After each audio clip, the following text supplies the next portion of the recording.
नमस्कार मित्रों, आप सभी का स्वागत है हमारे YouTube चैनल @LoveOfficial.com पर, जहां मिलती है आपको रहस्यमय, डरावनी और दिल दहला देने वाली कहानियां। प्रतिदिन नई पौराणिक और रोमांचक कहानियों के साथ। पिछले भाग में आपने सुना, आरव ने अपनी जान जोखिम में डालकर काली शक्ति को फिर से बंद कर दिया था। शमशान शांत हो गया था, लेकिन डायरी की आखिरी लाइन ने सबको डरा दिया था। दरवाजे एक नहीं होते। अब आगे।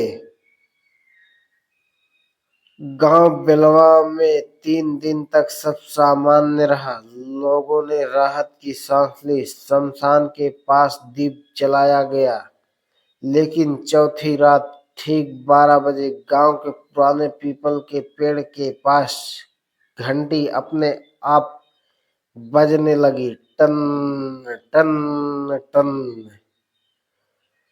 कोई वहां नहीं था। हरिराम ने खिड़की से बाहर झांका। पीपल के नीचे धुएं जमा हो रही थी। उसी समय आरव की नींद खुली। उसे फिर वही भारी सांसों की आवाज सुनाई दी, लेकिन इस बार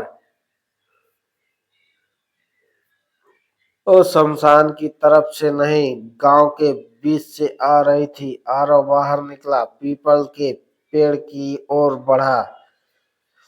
जैसे ही वह पास पहुंचा, जमीन पर एक गोल निशान दिखा, काला, जला हुआ, और उसके बीचों बीच एक छोटा सा पत्थर का दरवाजा उभर आया था।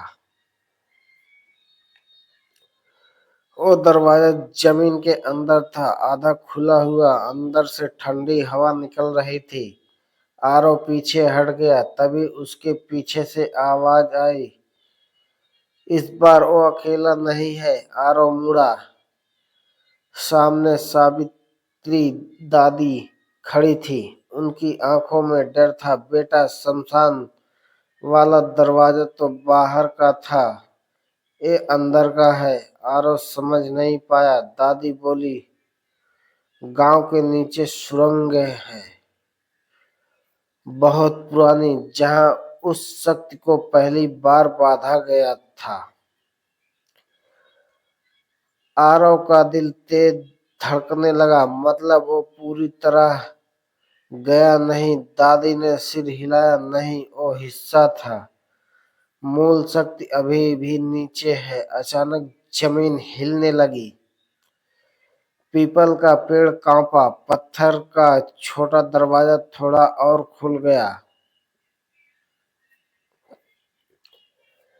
अंदर से काली उंगलियां बाहर आई। आरव का गला सूख गया। गांव के 2 बच्चे वहां खेलने आ गए थे।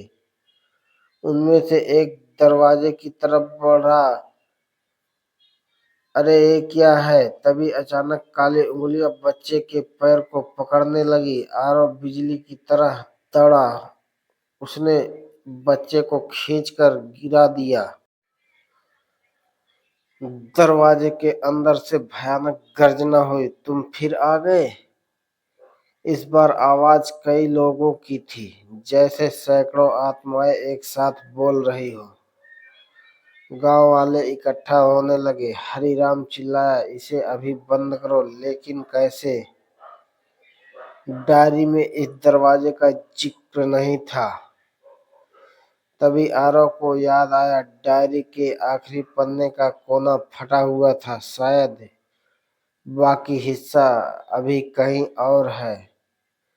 जैसे ही वो सोच ही रहा था, दरवाजा पूरी तरह खुल गया। अंदर अंधेरा नहीं था, बल्कि एक लंबी सुरंग थी, और सुरंग के अंदर एक बड़ा लोहे का फाटक दिख रहा था।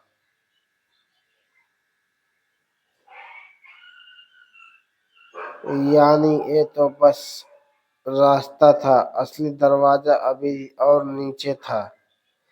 सावित्री दादी ने कहा, अगर आज इसे नहीं रोका तो पूरा गांव इस सुरंग में समा जाएगा। आरव ने गहरी सांस ली।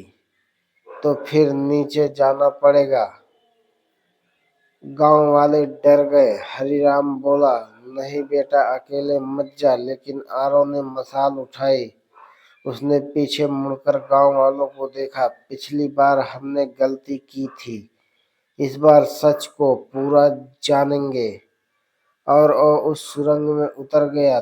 दरवाजा उसके पीछे धीरे धीरे बंद होने लगा।